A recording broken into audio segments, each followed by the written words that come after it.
My name is Serena Holloway. And the moment my grandfather raised his glass at Thanksgiving and mentioned my $68,500 college fund, I realized the hardest years of my life were built on a lie my own parents created.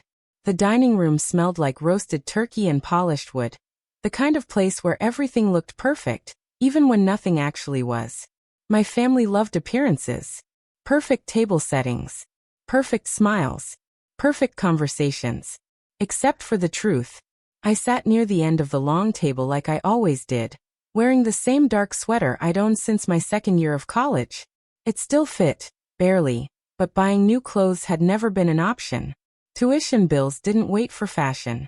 Then my grandfather stood up. Everyone grew quiet. He lifted his glass and smiled warmly, the kind of smile that made people relax without thinking. To family, he said proudly. And to Serena, I'm glad you're finally enjoying the college fund we worked so hard to build. The words didn't make sense. Not at first. My fork slipped from my hand and clattered against the plate. What college fund? I asked. The room froze. My father coughed violently, nearly choking on his drink. My mother's face drained of color so fast it scared me. That was the moment I knew something wasn't just wrong. It was hidden. And before I tell you what happened next, if you enjoy powerful emotional stories about betrayal, justice, and hidden truth, make sure you subscribe now. Because stories like this prove that silence can hide the biggest secrets. My grandfather lowered his glass slowly. The education fund, he repeated carefully. The one we've been adding to since you were born. My heart began racing. I've been paying tuition with loans, I said quietly. Working 2 jobs. I never had a fund. No one spoke. Not my parents. Not my relatives.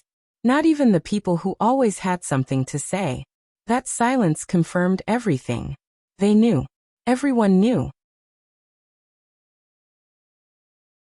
Except me. Later that night, after the dinner ended in uncomfortable whispers, I sat alone in my car outside the house replaying every late shift, every skipped meal, every sleepless night. All those sacrifices had never been necessary. The next morning, I called the bank. The woman on the line sounded confused when she confirmed my identity. Yes, she said slowly. You are listed as the beneficiary, but withdrawals have been made regularly over the past 7 years. My throat tightened. How much is left? There was a pause. Nothing. The word echoed in my mind like a slammed door. Not low. Not reduced. Gone. Every dollar. That afternoon, I met with a legal advisor on campus. Papers spread across the desk like evidence from a crime scene. This qualifies as misappropriation, he explained calmly. Especially if the money was designated specifically for your education. That was the moment I realized something important. This wasn't just betrayal. It was control. That evening, my phone rang repeatedly.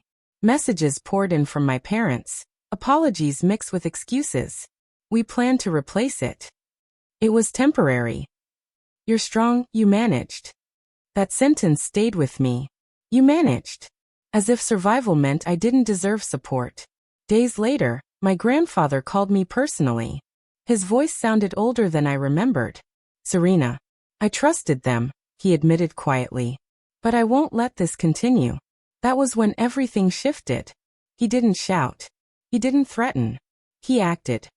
Within weeks, he updated his financial protections, placing new funds directly under my control. Unreachable by anyone else. But the biggest moment came at Christmas.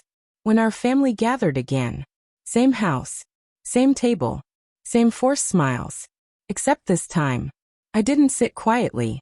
After dessert, my father stood to give his usual speech. To family, he said. That word echoed strangely. Family. The same people who watched me struggle while hiding the truth. I stood up slowly. My hands didn't shake. Not this time. I placed a folder on the table. Inside were transaction records. Every withdrawal, every signature, every date. Proof. Not emotion. Not accusations. Facts. My mother began crying immediately.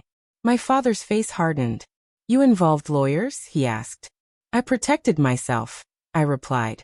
The room went silent again, but this time, The silence belonged to them, not me. My grandfather stepped forward and placed his hand on my shoulder. Legal recovery proceedings have begun, he said calmly. That was the moment everything ended. Not loudly, not dramatically, quietly, like truth finally replacing denial. Months later, I graduated.